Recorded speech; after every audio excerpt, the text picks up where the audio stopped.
There's a possibility that something can come about from nothing. See, life will get you really upset and turn around and give you blessings. I'm gonna find out what it means to live my life wholeheartedly, because everybody doesn't get to see everything that they could be. I've made mistakes, but believe me when I say I'm better. So I'll show you the definition of a go-getter. I could get lost in this fight, but I don't want to run and hide. I don't want to take the chance and miss out on the pot of gold, cause I was scared of the rainbow. I know my life is in my hands. I don't believe in leaving it up to chance. No, we got work to do. We got work to do now. Justice for Brianna, Brianna now. People say they on my own team, but they can't show any loyalty. And all the greats that come before me, they tell me I gotta set them free. I don't wanna shut myself in, and I don't wanna forget about my real friends. It's complicated, but in the end, I can depend on my intuition. I've made mistakes, but believe me when I say I'm better. So I'll show you the definition of a go-getter. I could get lost in this fight, but I don't want to run and hide. I don't want to take the chance, no, and miss out on the pot of gold, cause I was scared of the rainbow. I know my life is in my hands. I don't believe in leaving it up to chance, no. And when I wonder if I should give it up, I just remember where I started from. I question why this life gets so hard. I don't know where my journey ends, but I know just where it's gonna start. Yeah, cause I don't wanna take the chance, no, and miss out on the pot of gold. I was scared of the rainbow. I know my life is in my hands. I don't believe in leaving it up to chance.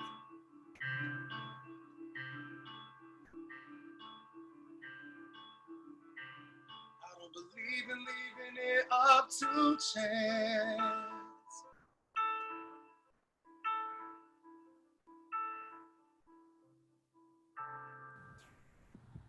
Thank you guys so much. Wow. Y'all, let's show some love. Beautiful. Yes. Everybody, thank y'all. Thank y'all. Jay, before you go, really quickly, can you tell us just a little bit about yourself? And tell us about that song. Okay, so about myself, I am Jay. I am 25 years old. I am a singer, obviously a songwriter, actor, performer, and as of August 30th, #1 new release bestseller on Amazon.com for my book, How I Learned to Sing. This is the proof. This is the proof copy. So that's about me. I've been performing for over a decade and writing songs since I was in 3rd grade and all that. As far as the song goes, I wrote that I wanted to write a letter to myself to stay encouraged. I was going through a period of time, just like all creatives and artists do, where you don't really know if this is what you're supposed to be doing and this is the path that you want to go down. And I said to myself, I don't want to take that chance and it not be it. You know what I'm saying? So I want to go for it. I know that my life is in my hands and I trust myself to make, the decisions that I need to make for me. So that's the inspiration behind that song. So thank Well, you guys so much. I think I speak for the collective that that is an amazing song, and we know that you made the right choice by taking that leap, man. Oh my God, thank you so much. Thank you. And I just want to take this time to say what's good to everybody. My name is Dennis Reed. I'm the founder and CEO of Inspire the Fire Incorporated, which is a nonprofit organization. Dare I say, only the littest youth organization in the city. You know, and basically we inspire young people on stage and in life. I'm also a singer-songwriter myself, and a community activist. And more than that, you know, I am just really, really excited about tonight. So, with that said, as we get, you know, first of all, how is everybody feeling? If you're feeling good, can I get 2 thumbs up? You know, okay, beautiful. All right, so as we get started tonight, y'all know we gotta, you know, just do a little warm up, little icebreaker. So we got our friend Anna in the building. Anna, did you make it back in? I am not indoors, but I am here. I am outdoors. It's a beautiful evening. I'm actually at Camp North End right now, but I am here and ready to go. Well, Anna, like, take it away, like, kind of, you know, first of all, Anna is the founder and CEO of NC Dance District, and we've been able to work together for a number of years, and just an all-around amazing person. So, Anna, what you got in store for us right now? Well, thank you so much. Yes, everyone.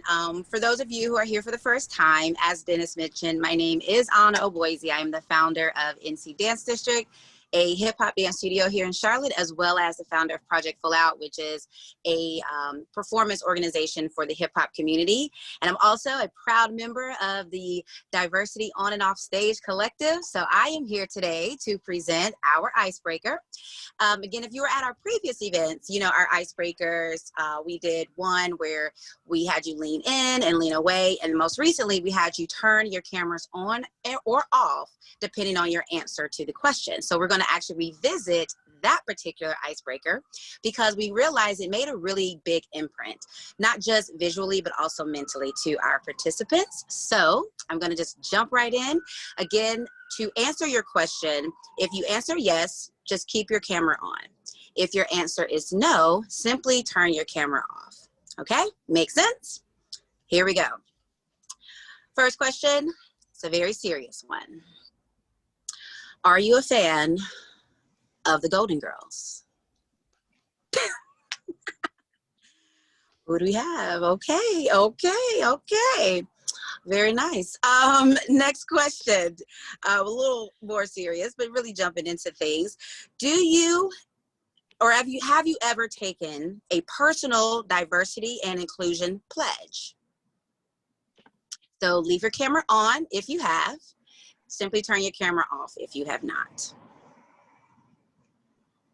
Okay, very nice. Okay, camera's back on. Next question. Has your organization taken a diversity and inclusion pledge?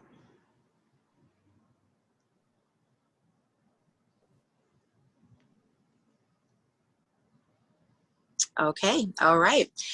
Next question, camera's back on. Do you believe improving the workplace for diversity and inclusion should be a top priority for the arts organizations that you're a part of?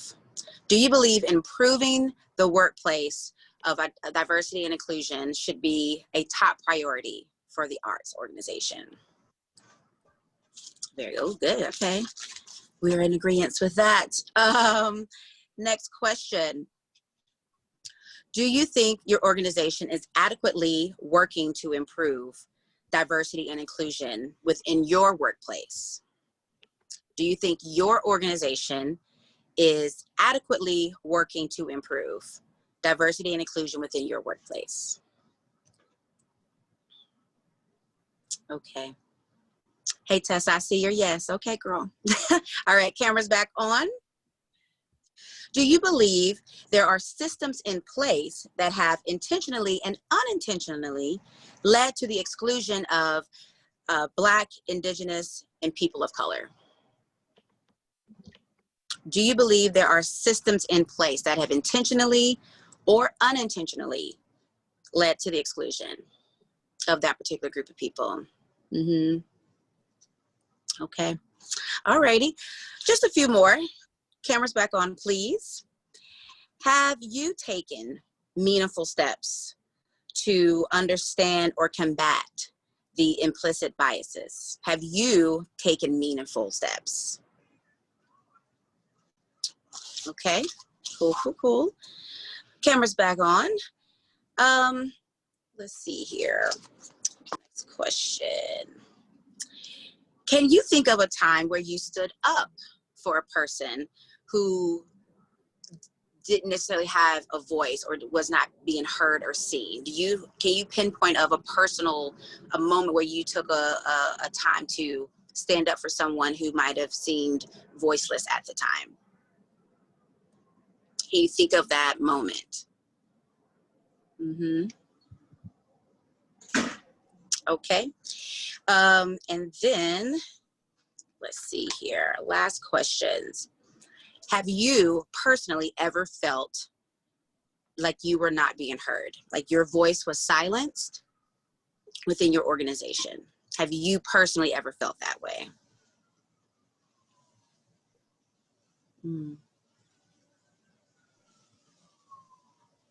Okay. Very interesting. Very interesting. So cameras back on. Again, these were just some questions that we've kind of gathered over the last now 3 series or 3 parts that we've been putting together. So these questions are also to start the conversation. So again, thank you so much for participating. And Dennis, what's the next step? What's the next portion? Wow. Thank you, Anna. Look, it was crazy just to kind of see how some of you guys felt like you had been silenced, how some of you guys felt like you didn't have a place to express yourselves within your organization. We want to let you know that that is not the case here tonight, as in all of the other nights that we've been able to discuss. This is a safe place. This is a safe zone. You got any questions, comments, any of that, you have a voice with us. So thank you so much, Anna, for that. Now, about diversity on and off stage. Back in May, I think it was May 25th, 2020, a black man was shot and killed. No, actually, no, excuse me. A black man was murdered at the hands of law enforcement in Minneapolis, Minnesota. And during an arrest for allegedly using a counterfeit bill. And we all know who that is about, and that was about George Floyd. And after the incident with George Floyd, of course, everyone knows our country went into amazing unrest. I mean, everywhere that we looked, it was everyone, you felt there was no way that you could have that event happen and not be affected or impacted in some way. If that's true, I want you to raise your hand. After George Floyd, it was really exactly. And so in the rawness of the emotion, a lot of people were saying, what can I do? A lot of organizations began to examine themselves and say, what can we do to change the system?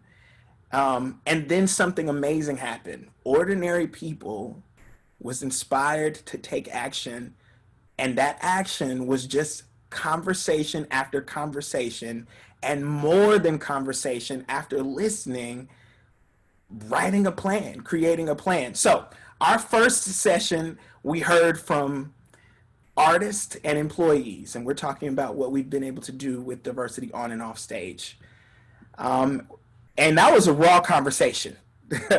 Our second conversation, we spoke directly to some of our leaders in arts organizations to hear, what their experiences are and what they can do better and what are some of the needs that Black and Indigenous people need within these organizations. And I don't know about y'all, I just remember there are very specific moments, as in even within the arts organization and even myself as a minority, I was educated on some things. Prime example is I did not know that there was like a thing with ballet and them not having the appropriate skin tone for Black young people. Like, I just didn't know that. Now, tonight, we're talking and we're taking action.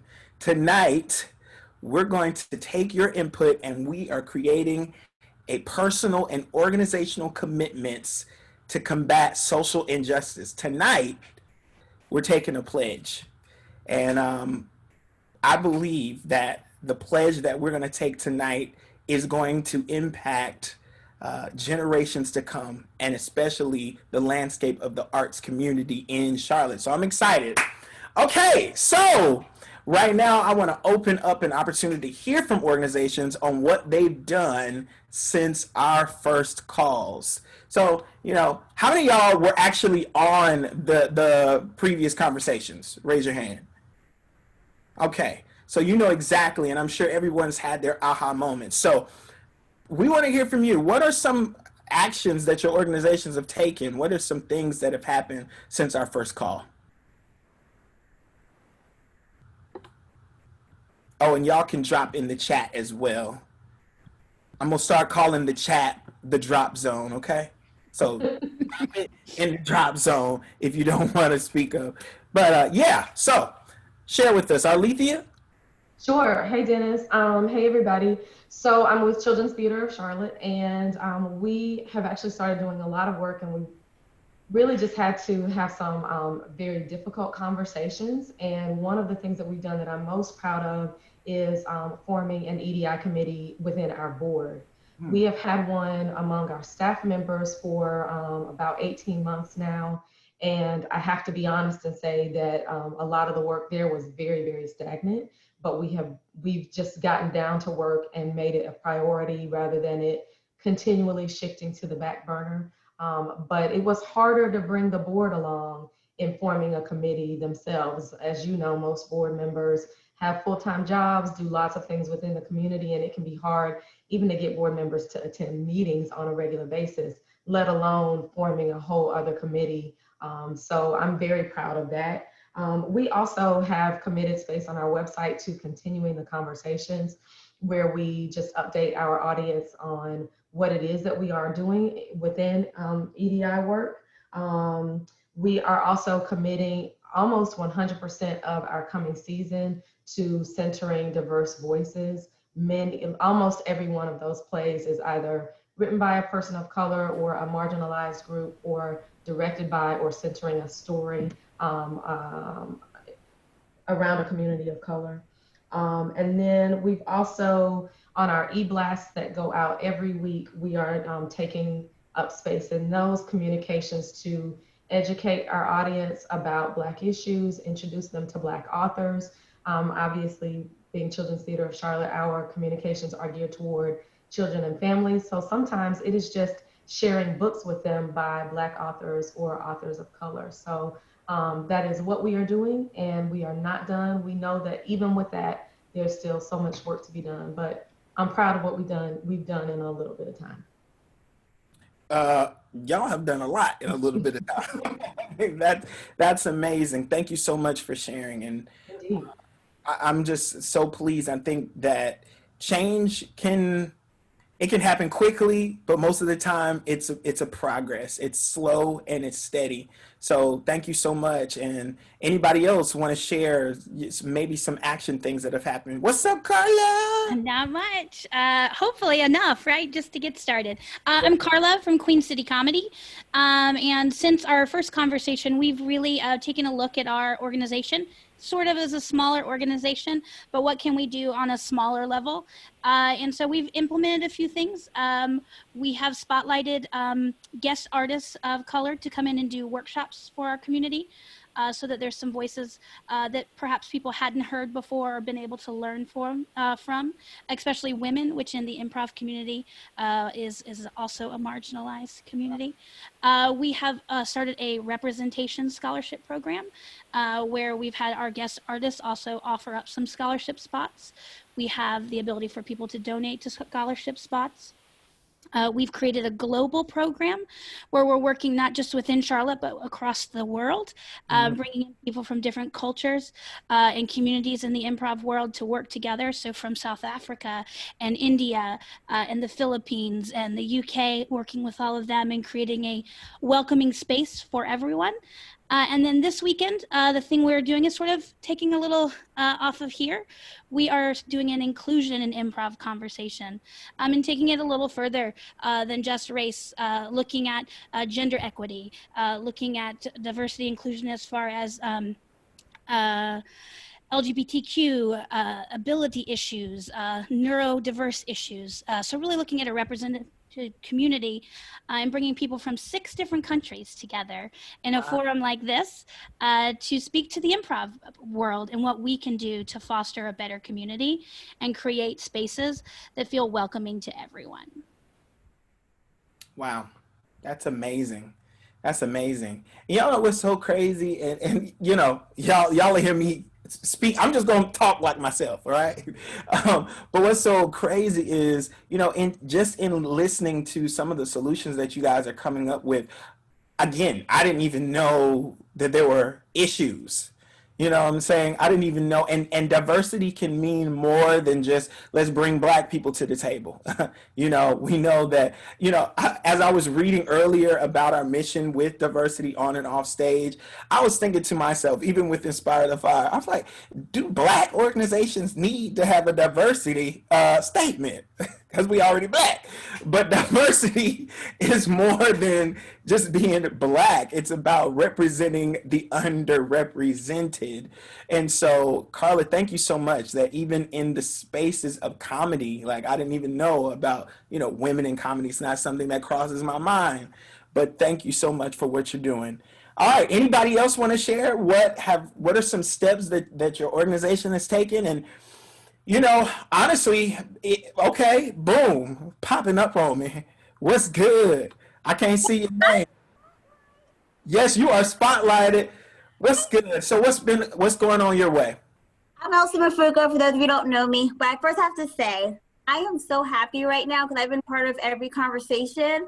And I actually got to turn my camera on when the question was like, has your organizations like made a commitment to inclusion and diversity? I couldn't turn my camera on about 4 conversations ago, but I could turn my camera on. Yes, they have. I just want to celebrate that because I'm very passionate about that. So Mafuka Works Dance Company is my company, and I am a Black organization, and that's the question that I asked myself.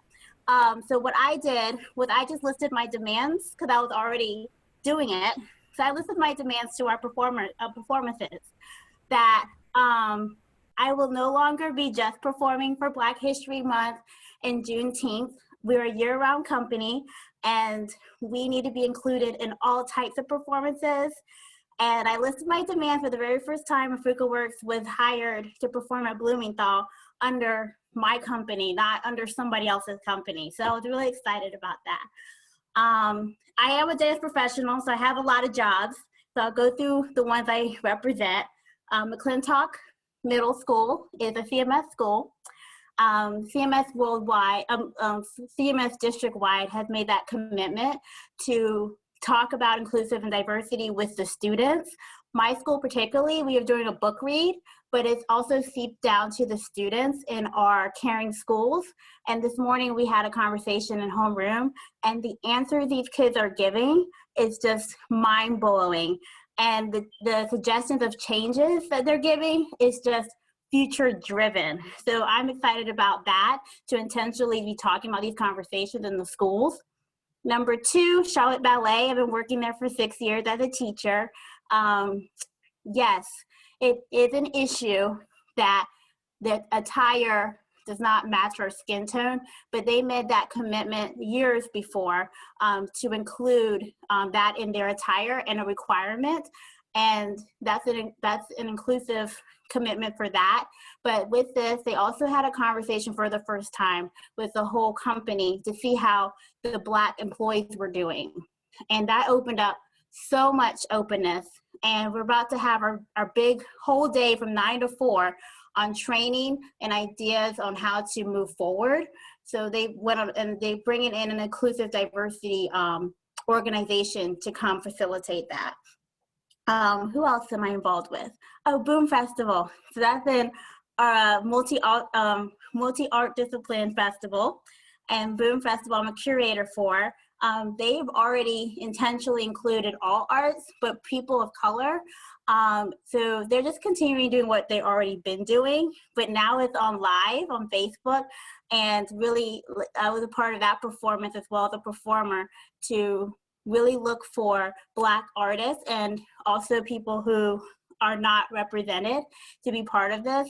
And we killed it. We were so many audiences, and most of all, it also paid back financially, which that's what my thing is, for artists to be financially stable, and for Black artists particularly, because that's what I am, not to get the lower percentage of the pot when it comes to the money. So. That's incredible. And I don't know what's more incredible, the commitment that these organizations have made, or you know, just when do you sleep? Because that's a lot. I don't. You're part of a lot of organizations. That's amazing. Thank you for sharing that. And I just want you guys to, you know, I was just thinking here, and forgive me, maybe I'm slow sometimes, you know, just in the wake of all of the things that normally happen, you know, unrest in the city, something happens, unrest, now everybody wants to have a town hall meeting. You know what I'm saying? It's really, really exhausting, right? And so I'm even guilty of, I'm just tired of talking. Have you ever just been tired of talking? I'm tired of the cycle. But one thing that I appreciate about this process is it's not just about conversation. It just doesn't stop at the conversations, but through those conversations, yes, everyone was able to share their stories, able to make some real impact, and everybody able to leave this forum, go into their own worlds and influence. And I think that is something powerful. And so I just want to say, you know, kudos to everybody on this call. One, for showing up, because everybody doesn't show up. Two, for speaking up, because everybody doesn't speak up. And three, you know, man, I feel like I should say something that ends with up, but I wasn't trying to do that. But, you know, but three, for, you know, just taking action. So thank you so much. All right, anybody else want to share what's been going on with your organization? Mr. Tom, what's up, man? Tell us what's been up with the Plume and Tom. Great. Well, a couple things I want to point to. First of all, we've been trying to push out and make people aware of some of the great content that many of you have created. So we've been trying to promote things from the Gantt Center, Levine Museum, a number of folks that have been creating some great content. We're working with performing arts centers all across the country on a really great documentary that's out there that you can link through us or others, a documentary about John Lewis. People can watch it now, and then there's actually a panel that'll convene on September 21. So pushing out really great content has been what we've been after. I'm also thrilled that finally, I apologize that it took us a while, but we finally put together an employee EDI committee, and they've begun to meet, and we're really relying on employees to help us understand things that we need to change within our organization and how we do business. Some of you may have read that Blues Rogers has joined our staff full time with a particular position, a brand new position called Director of Creative Engagement. And part of that role is to really focus on new programs that help us expand the reach of our service. So doing things artistically that are brand new for us, working with artists that we haven't worked with before. And so Blues just got started September 1, so he's brand new, but I think that's a great initiative. And the last one I point to that some of you are involved with is a brand new program that we've developed called We Are Hip Hop. And this is an outgrowth. Some of you remember, some of you were very involved with Breaking Convention a few years ago. And that was a program we brought from London with all these international hip hop groups, plus then local artists. We wanted to create something that was uniquely Charlotte and uniquely our own. So this new program, We Are Hip Hop, is intended to be a successor to that really connects with Charlotte in a whole new way. So they are in the formative stages. We'd hoped to do a public program in October, but frankly, with this public gathering limit right now, we can only pull together 25 people indoors, kind of frustrating. So we're going to defer the big public program until probably January, but we're hoping in October to do some outdoor things like at Camp North End. So stay tuned, but we have some really great artists leading that, Beyond Blues. Bree Stallings is part of the artistic committee, AJ Glasgow, and Greg Jackson from Heal Charlotte.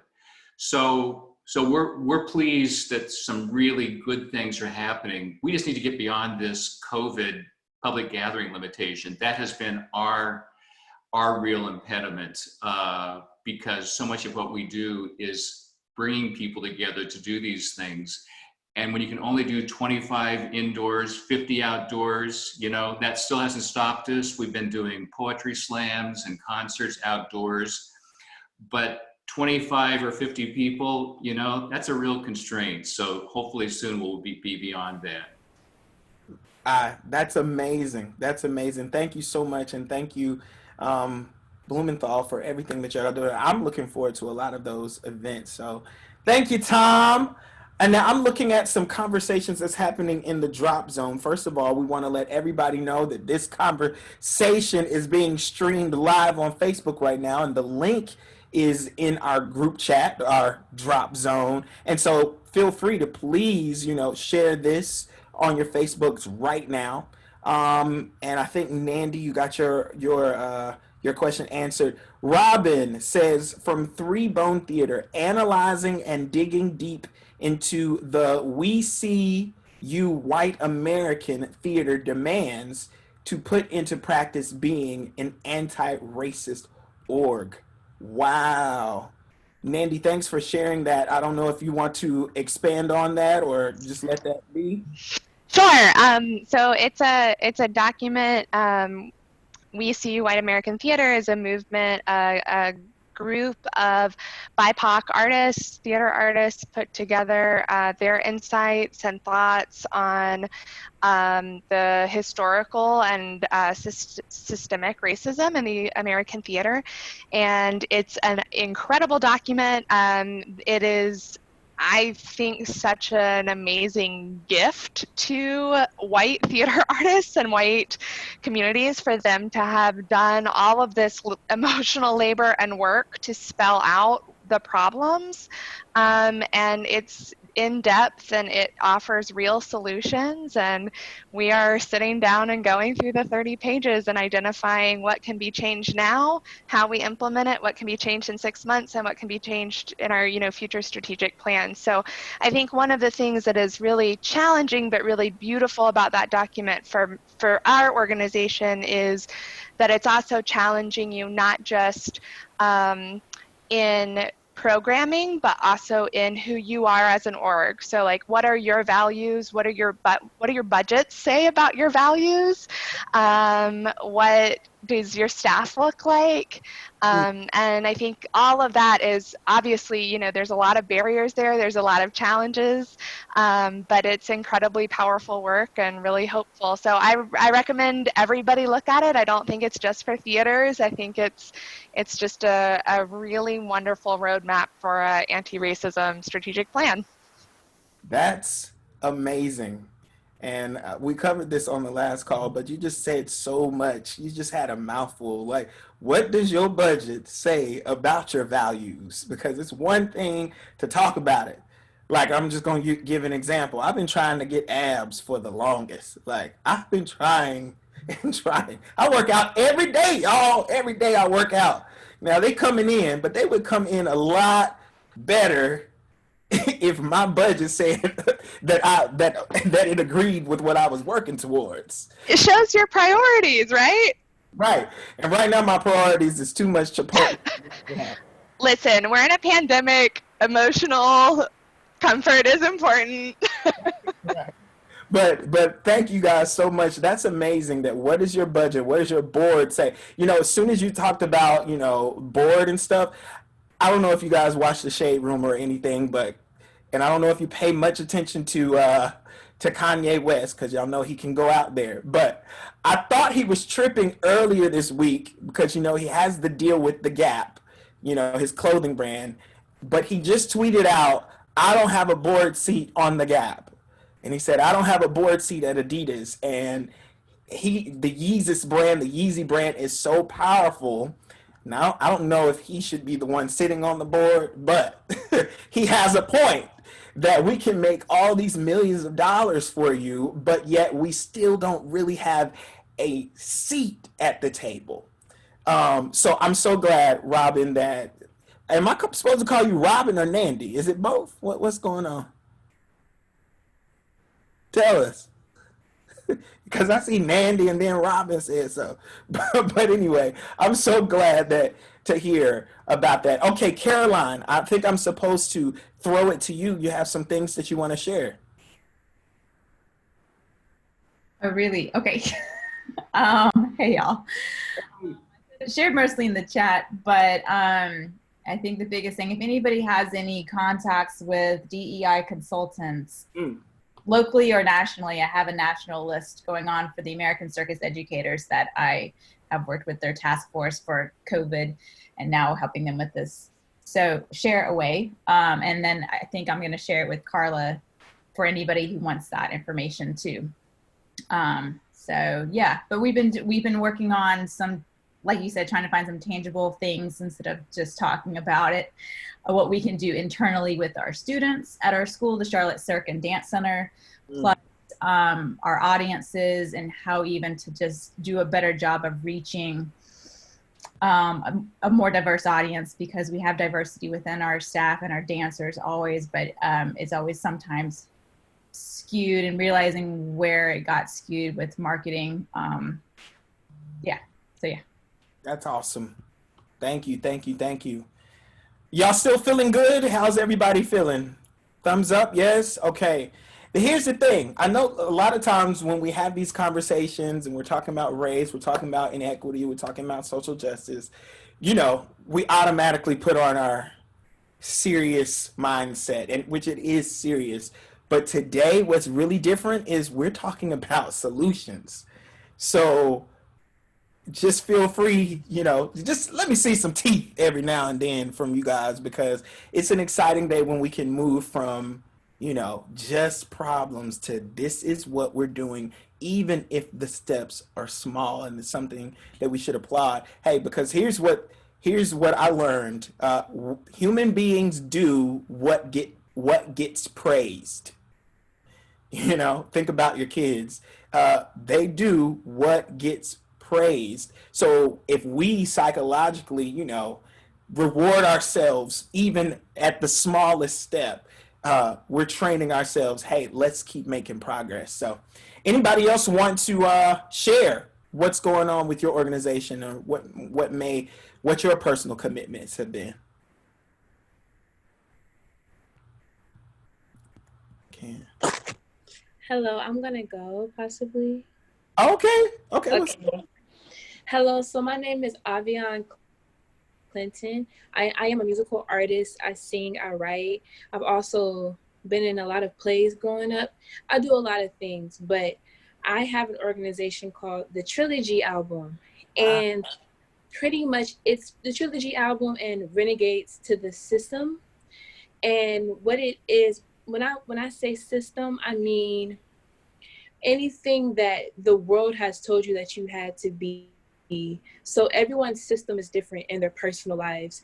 So I can't say what your system is, but that's what Renegades to the System is. It's just, that's my goal, is to bring a group of people together that have a voice and have something to say, and want to tell their story, how the system in their personal lives has affected them. I have just come from California. I am 21 years old. So I'm just like all over the place, but I have a passion to change the world, to spark the world. And I'm just here to make myself known so I can be a part of any organization that makes me feel like I'm making a change. But my organization is called the Trilogy Album, but that's on pause. So I just want to be a part as much as possible. I want to be known in Charlotte, and I want to shine bright like God wants me to, and to change the world. Avion Clinton. Listen, well, you are already known and you are already seen. So thank you so much for that. And I look forward to learning more about you said the trilogy album? Yes, the Trilogy Album. So it's three. It's gonna be a film, and pretty much I want to show like the process of what makes the psychology behind the struggles in America and society, and the psychology, what creates a certain person in society based off of what they experience personally, what creates that, the psychology behind it, the pain, but then how to get out of it, how to believe that there's more to life, how to get out of the system. And I want to show that in 3 different ways. So each project is going to be very important. That's awesome. Thank you so much for sharing so much. Yes. Awesome. Well, we're going to keep moving forward, you guys. So we want to share with you guys the vision and the mission of what we've been doing with diversity on and off stage. We have like a PowerPoint that we want to do. So we're going to, awesomeness. Awesome. So take a moment to read this, guys. Charlotte Diversity on and off stage, the vision. We are a collective of Charlotte area artists and arts leaders dedicated to connecting all factions of the arts, including dance, theater, museums, music, visual arts, comedy, and venue management, in a united effort to reflect the greater community in the work produced both on and off the stage. We serve as stewards of accountability, driven by the experiences and needs of this community and of the artists in our community. We are a catalyst for change within arts organizations to create long-lasting and actionable policies, providing resources and a network to help leaders build equitable, just, inclusive practices for their organization. Awesome. Let's move on to our mission. Black, Indigenous, and people of color voices have long been othered and marginalized, tokenized, or ignored. We believe arts organizations and arts supporters are responsible for the amplification of these voices and other voices across gender, race, sexual orientation, and ability that largely have been refused a seat at the table. The collective was built to encourage a richer, more representative arts landscape that grants long overdue access and equity to all. Awesome. So we just want to know, well, we just want to let you know that when we came together, it was not just to talk, but it was to listen. And we heard you, we listened to you, and through those meetings and through those conversations, we've created a pledge, a pledge for everyone. And we want this to be something that we all own together. Because if we win, I strongly believe that we win together. And if we fail together. So we want to share this pledge with you. And hold on just one second, guys. There's a quote that I read that I want to share. There's a difference between interest and commitment. When you're interested in doing something, you do it only when circumstances permit. When you're committed to something, you accept no excuses, but only results. There's a difference between interest and commitment. When you're interested in doing something, you do it only when circumstances permit. And when you're committed to something, you accept no excuses, but only results. And one other quote that I thought was appropriate: unless commitment is made, there are only promises and hopes, but no plans. So that is why we wanted to write a pledge, because we are moving beyond hopes and dreams, and we're moving towards a pledge because we have a plan. So we want to share this pledge with you tonight, and we want your feedback. So as we move forward, I want to invite some of our collective members, Anna, Carla, Jamaica, to share some context about what we've created.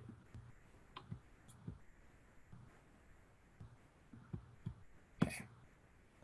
Let's look at this. Take a moment.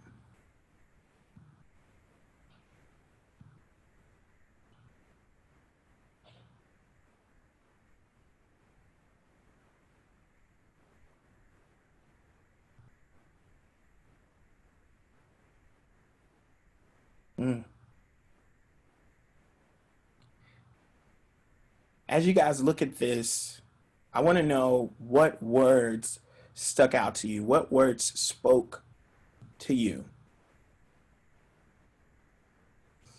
You know, this pledge grew from our previous conversations and was done collectively. So tell us, what words stick out to you? What words speak to you? I see it in the drop zone: consequences of my actions. Excluded, harmed, advocate, uplift. That's awesome. Yeah, share. I vow, I pledge. Uplift the voices, advocate, action words. Love the acknowledgement of harm. Educating, powerful.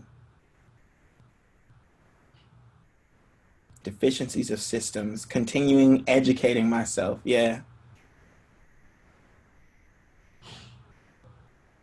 Arts and beyond. Yes. So yeah, you can continue to drop those comments in our drop zone. And again, I'm going to invite some of our collective members to share and give some context about what we've created here today. So Dennis, I can start talking about the individual pledge. I think that as a collective, we thought the individual pledge was something that everyone could participate in, because not everyone is at the seat of a table in an organization where they can affect change. But as individuals, we can affect change with the people we share our stages with, the people that are behind our stages, the people that will grow up and be on our stages. And I think that that's why I think this personal pledge is so important. And I'm glad that we took the steps to make sure there was something individual before we got to organizational. Wow. Yeah. So important. So very important, because it's hard. I mean, if you don't make a commitment, a pledge to yourself, you can't carry that to anyone else. So very, very nice to acknowledge the deficiencies of systems. I pledge, I vow, and I will. All strong, purposeful actions. It's awesome. So tonight is an opportunity for everyone to add or to edit this pledge. So if there's something that you think that we should add to it or edit, we encourage you guys to drop that into the chat even now, or we can have an open conversation about it.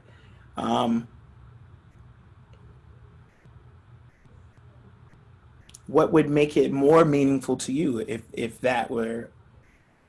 you feel like it may be lacking something? Powerful. Thanks for sharing, love it.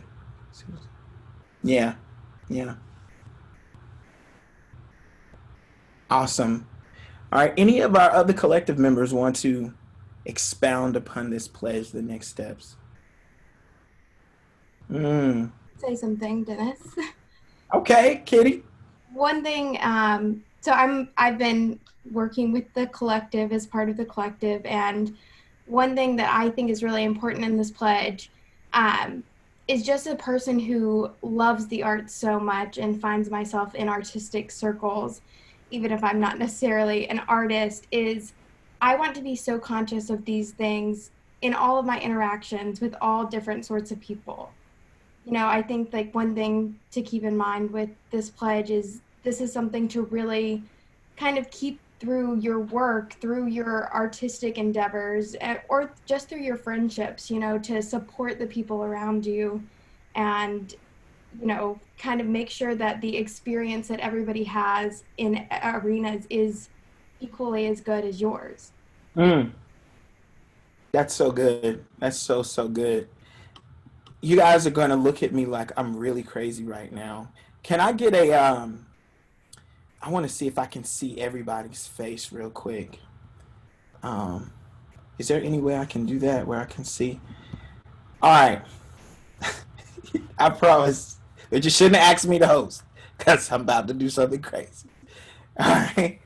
So, you know, I try to stay inspirational at all times, you know, and I try to be proactive about my mental space. So I watch Tony Robbins from time to time. And Tony Robbins says that the fastest way for there to be change is to change your state, you know, change your emotional state, change all of this. So I'm seeing where most of you guys are in the privacy of your own homes, including myself. So I'm going to pull up this pledge one more time. I want you guys again to look at these words, and when I count to 3, I want you to read this pledge. Someone said, please, no taking pics. When I count to 3, and you guys can leave it on mute if you like, but if you can, I want you to stand up. Actually, I'm just going to go ahead and stand up myself. Don't judge me, because my bottoms are very colorful. Y'all see that? You know, I look like I'm in Hawaii, but I'm going to stand up right now. And I want those who can stand up, I want you to change your state. I want you to change. If you're sitting down, I want you to stand up. And I want you to read this pledge out loud. Dare I say, even yell it out loud, this pledge that you are taking for yourself and taking back to these organizations. So, all right, are y'all ready? We can keep. All right, so bring that pledge back up. Let's share that again one more time. See, y'all shouldn't ask me because this is what I do at ITF. All right. Let's start on the count of 3. I want you to say it out. Actually, I want everybody to take their computer off mute because it's really not even about it, you know, sounding great. Take that computer off mute now. Check. Working. Check.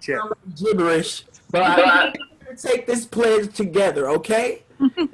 So on the count of 3, let's read this together. 1, 2, 3. I pledge to acknowledge the deficiencies of the in our community, historically excluded, harmed, or ignored people, indigenous people, and people of color. I will be an advocate for diversity, equity, and inclusion, striving to uplift the voices, work, and ideas of all people, especially those who are marginalized because of the color of their skin, their background, ability, or lifestyle. I vow to continue educating myself on the experiences of others, learned biases, consequences, actions in order to better the experiences of Black, Indigenous, and people of color in the arts and beyond. Period. That was amazing. So y'all should just go ahead and pick it up for yourselves. Feel better. Don't even play like you don't. You know you feel better. And you know, because now every performance. Every performance. Everything that's going on. It's like the whole audience stand up and say it. Exactly. So thank you guys for taking that pledge today. I want to say something as well. I don't know if you guys are religious people or people of faith, But one of my favorite books, there's a story of a people that were in bondage, that had to escape. And then it took them 40 years for something that could have taken them 40 days. But they finally made it. But some of that generation had to die off before they got to a promise. Now, there's also a story, you guys know Moses was this great iconic leader, and then he winded up having to die. He didn't make it in. And there was a new young leader, Joshua, who had come into, and when he got to that Jordan River, he put out his staff, Moses' staff, and was like, hey, okay, do your thing, move this water. And nothing happened until he stepped out waist deep into the water, into the mud. He couldn't show off like Moses, because Moses could just put out his arm and put out his staff and say, oh, boom. But he had to get dirty. Now, one thing that happened after they made it across the Jordan River, they took these rocks that were in the center of the Jordan River and they decided to build monuments for to come. They decided to take those rocks, the things that represented what we got through and what we got through together, and let's build a monument for it, so that not just our generation, but generations to come remember how far we made it. I want to let you guys know that we are making it through our own Jordan River. We are making it, and we have, through these pledges, building our own new monuments. You know, it's great that they're taking down all these Confederate things and all of that and changing names. But more than just changing names, if we are changing hearts, if we are affecting bank accounts, if we are taking pledges and having those tough conversations with our loved ones and within our workforce, those are the rocks that make the monument for generations after us to remember. So I want to thank you guys for taking that pledge. Somebody say yes, bank accounts.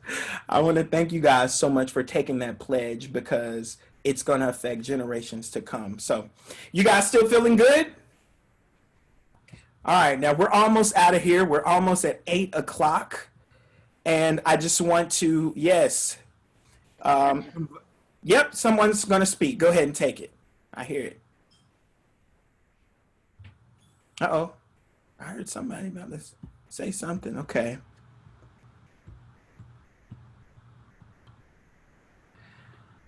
All right. I'll do it. Yes, thank you, Jay. Go ahead. We, as the leaders of, hold on, let me move my box out the way. Where did it go? It went away.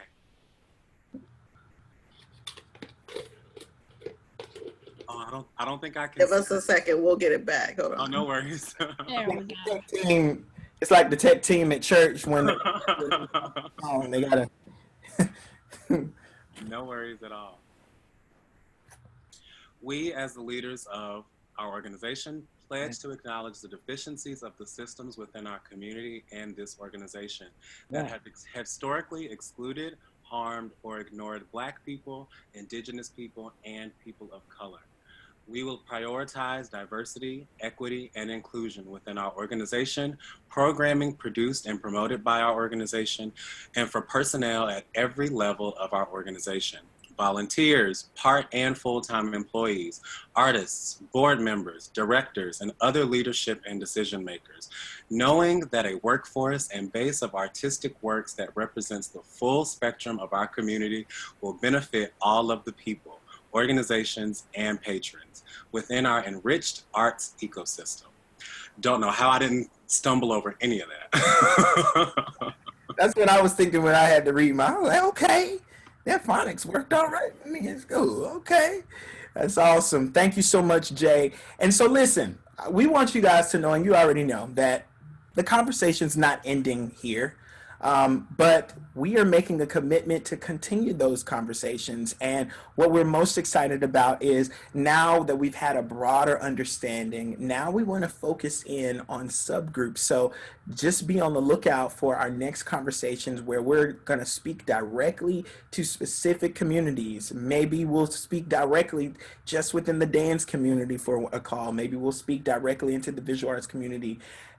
We want to hear from you guys, and we want you guys to volunteer to be a part. Also, if you got these vocals or you got these skills like Jay or anybody else, and it doesn't have to be singing, we'd love to spotlight you for one of our future calls. So if you're interested in any way of interested in all of those things, please contact us. You can put your information down in the group chat, and also we'll be providing our email. All right. Joe, why don't you hop in here, buddy? Hi there. Hi, everybody. Joe Hunsaker from Blumenthal Performing Arts. I also help head up the Queen City Comedy Experience. Something I just wanted to say about this pledge. I see in the comments about people are giving kudos. But this group, I just want to say thank you to this group, this collective that has been working on this. I mean, it's multiple meetings a week. Early hours for some of us, 9:30 in the morning. There's a lot of people that have put a lot of time and effort into really putting this together. So it's not just something we just kind of threw together. Like it, and a lot of this came from the previous calls too. So we've listened to everybody who's been here and has communicated, and it's been a lot of work. So I just want to shout out to the folks that are on this from Inspire the Fire, NC Dance District, Blumenthal, everybody who's on there. And Elsie said something, and I think she kind of said it maybe as a joke, but I don't think it's a bad idea. She said something about having that red pre-show on all of our stages in Charlotte. It wasn't a joke. I'm glad you caught that. I don't think that's a bad idea at all. It's awesome. I would love to hear that before every performance. Yeah. Yeah. I agree. Well, you definitely have my commitment with Inspire the Fire to definitely read that pledge before. So thank you so much. And Joe, I'm going to invite some of our other collective members as we get ready to wrap up tonight to share their thoughts, ideas, plans moving forward. If you don't mind, Dennis, I just want to jump in. This is Arlethea, and I just want to encourage those of you on the call who are in positions of leadership within your organization to not leave your individual employees out on an island. At the top of the call, Anna, during the icebreaker, asked a question about if you've ever felt silenced. And as much as we are doing at CTC, there have definitely been times in the past when I have felt silenced, when I have felt alone in the work that I was doing. And it's not a good feeling. And it should not take watching a man slowly die for close to 9 minutes on your TV screen or on the telephone for us to say that there is work that we all need to be doing. Yes, it is very important that each of us as individuals take a pledge, but we are stronger when our numbers are greater. And so as an organization, I hope that your leadership, your board members, executives will also take the pledge, and that you will listen to the folks who work with you and for you, and don't leave the heavy lifting just to them. You have resources that you can utilize, you have influence in the community, and so we hope that organizations and those at the top will take that pledge right alongside us. Thank you, Arlethea. And we want to share one more part to this pledge that we want you guys to look at. We will be receptive to feedback from those within our organization and those in the community in order to create needed change. We will push for continued education for our staff and board to better understand the viewpoints of others with increased cultural competency, recognize our learned biases, and anticipate the consequences of our actions in an effort to better the experiences of Black, Indigenous, and people of color in the arts and beyond. Based on this creed, we commit to build and implement the following plan of action for blank organization. We will strive to implement these changes by blank and blank. So y'all see, so this is something that you again can take to your organizations, have your boards look over this and challenge them to take this pledge. And y'all see, we ain't playing. We got times. We gonna do it by this time and by this time on this date. We should have put a time frame at such and such AM, PM, because we want y'all to really take this seriously, as I know everyone is, because why else would you be here tonight? So, also, okay, Joy, you want to hop in and kind of give us some context for this?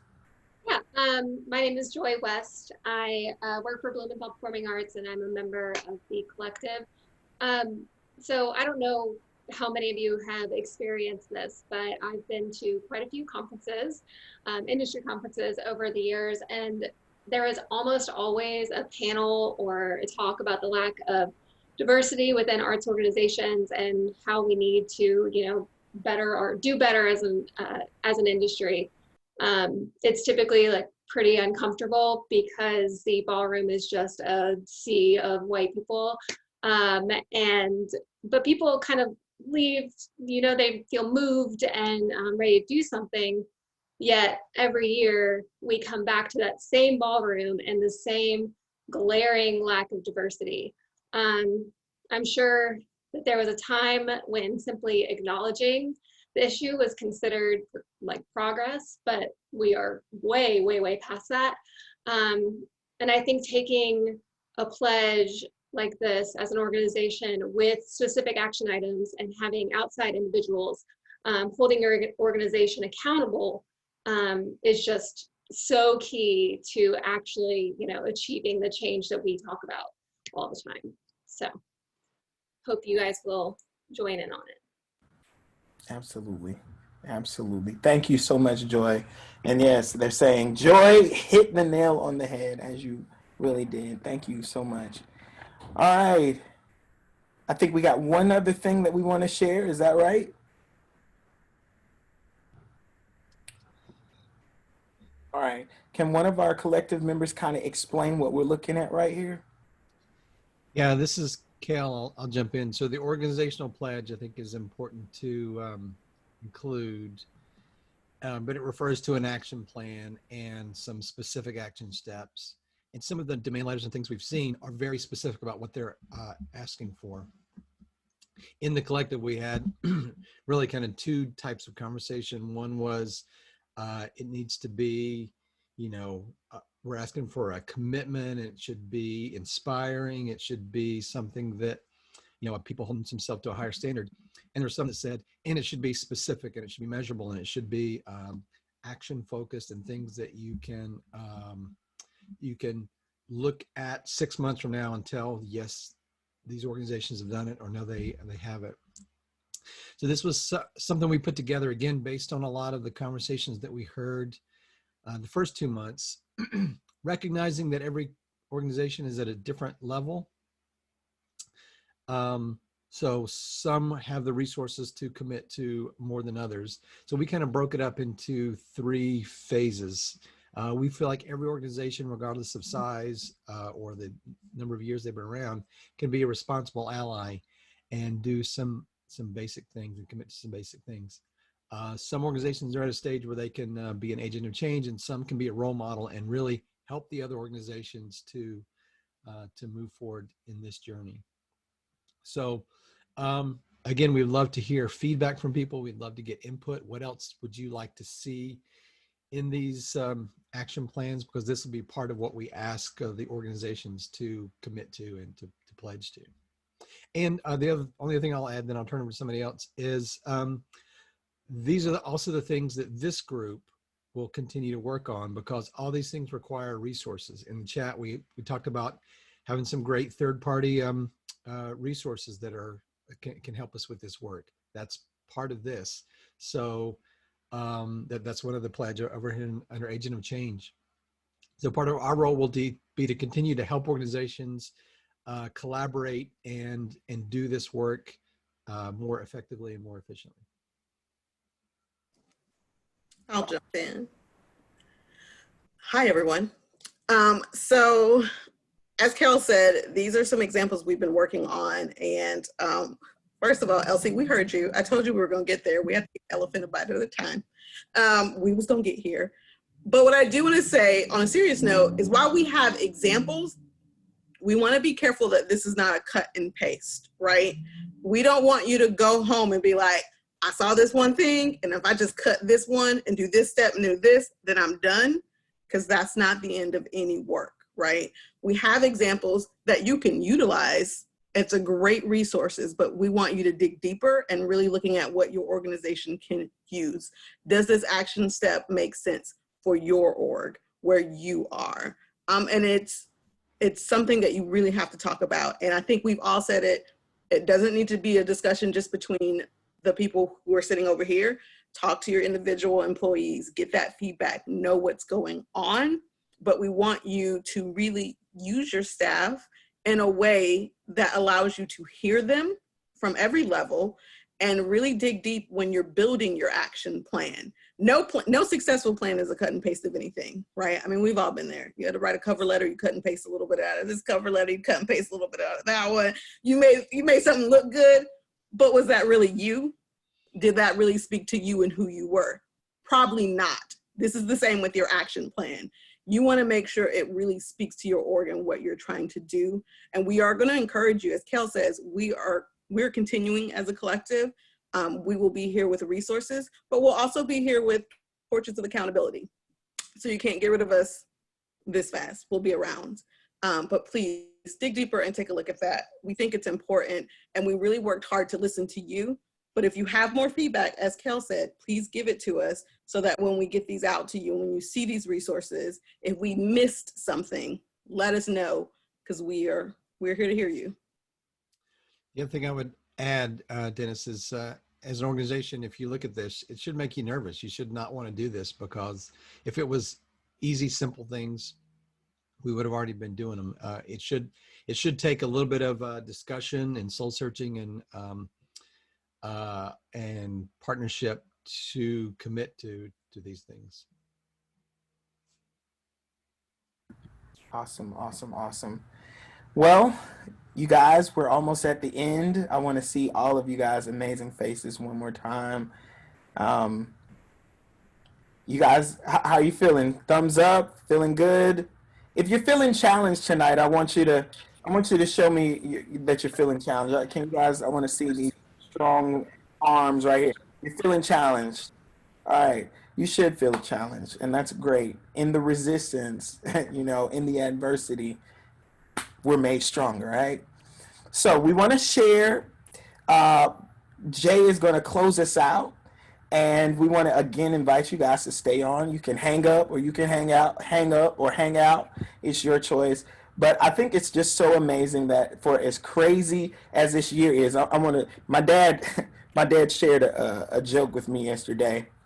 I don't know if it's appropriate. I'm just going to do it anyway. But the numbers got together and they had a conversation about which number was the worst. And 13 came forward and said, I'm the worst number. Then 666 came forward. It's like, no, I'm the worst number. Then 2020 came forward and said, be please. I can't cuss, but y'all, 2020 was the worst number. So I say all that to say, despite how crazy and unusual, and there's been some crazy tragedies that have happened this year, it's almost like the universe made humanity take a time out to really examine ourselves and to see what needs to change.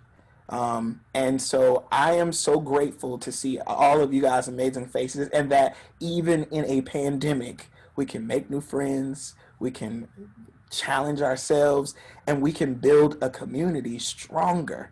So thank you guys so much, all of you guys, for being on this call. Thank you to all of the collective members. And Jay, will you close us out, man? I would love to. That was a really funny joke, by the way. Okay, so before I go, I just want to remind you guys, I'm Jay again. My real name, well, my government name is Jonathan E. Smith, which you can find on the front of my book that you can get on Amazon.com, How I Learned to Sing. Yes, so all my social media is official Jonathan E. Smith. I'm on YouTube, I'm on Goodreads, I'm on it all. So, yes.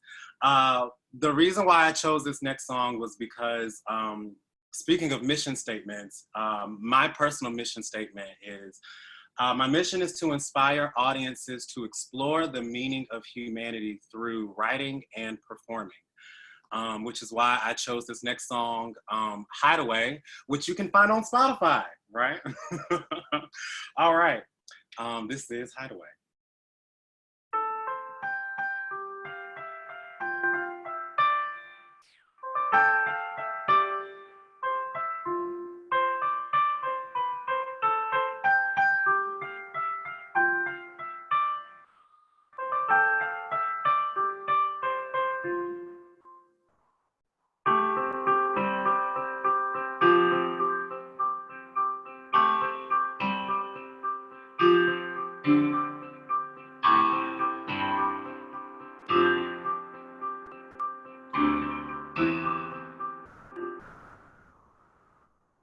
Now if I had the choice, our love wouldn't have to die. I don't wanna live it again and again. But since you slammed the door, I'll always wonder why you never let me in. Can you tell me, did you ever see my personality? Said that's what would make you stay. Oh, how could you leave me just oh so casually?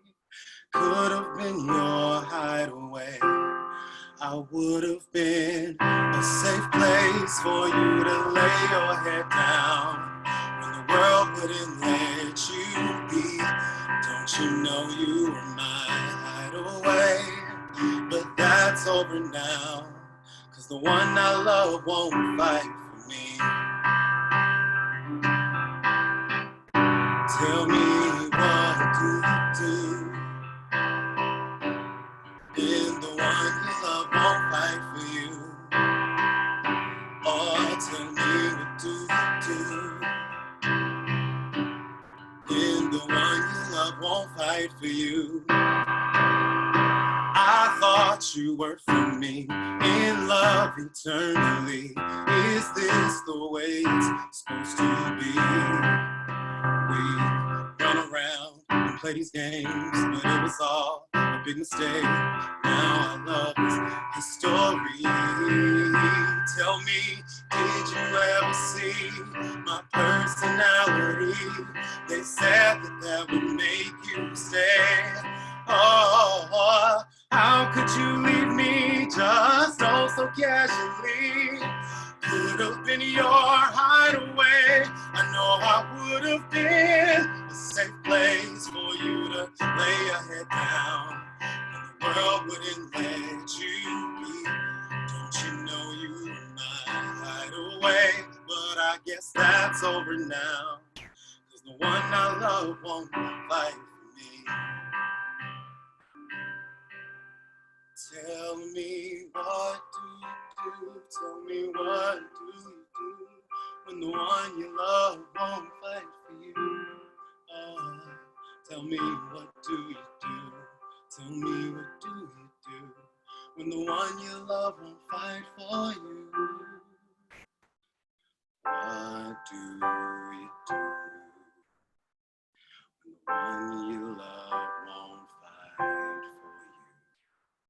What do you do when the one you love won't fight for you?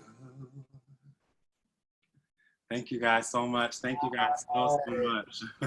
Man, that is amazing, and we definitely appreciate you. Do you mind doing one other thing? Can you just keep playing that for just a moment? Oh, absolutely. We have a group. If we were in person, we would take a group picture. All right, so everybody, I want you to come on camera if you can real quick.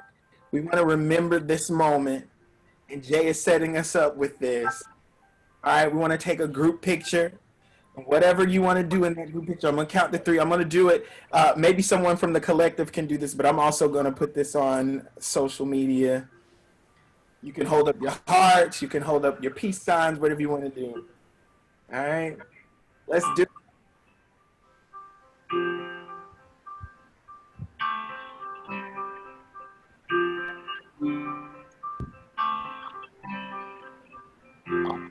One more time. That was a video. I got it.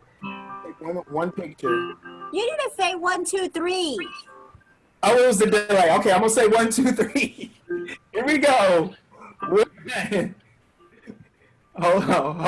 on. Let me make my screen big. Okay, 1, 2, 3. Oh, this is awesome. Well, we love you guys. Again, join the collective. We want to hear from you. Please stay a part of this community. Invite others. Thank you. You're all doing amazing work. And peace and blessings continue to prosper. You can hang up, or hang out. God bless you. Thanks, everyone. Bye, y'all. Thank you guys so much. Thank you, everyone, for coming. Here. Thank you, guys. Jay, thank you, everybody. Good job, Jay. Thank you so much. Yes, Thank you guys so bravo. much. Awesome. Love you guys. I'm gonna get that book. Please do. Number got you. Number one. We gonna get you there. We got it. We got it. Thank you so much. Thank you so much. Hey Jay, when you come back to dance class, you know I'm gonna ask you. You know. Okay. Are you still at one? Nah. Where We open up live October 4th. Say that again. I open up live October 4th and 4th. I'm just doing virtual classes. You doing virtual classes now? October 4th. Let That's me when we know. open up. Send me the link. Send me the link. I've been trying to get my fitness back on. Okay. Wait. Elsie, do you do adult classes? Listen, I've been trying to find a place where I'm not a dancer, okay? I sing. I can sing things. I cannot. You don't have to say nothing. I love you. You don't have to say anything. Listen. Teachers for that. I'm trying to She learn has a right beautiful now. sing, Huh? but you can sing. I can't. You see? See what the Lord did. Either. We're starting live classes with Mafuka Works starting October 4th. Okay, you got like a beginner's class for like the challenge? Sure, why not? Let's say it's beginner. Not What do you say, Jay? You gotta slow it down and give her space. Is it beginner? Unnecessary. That was, I thought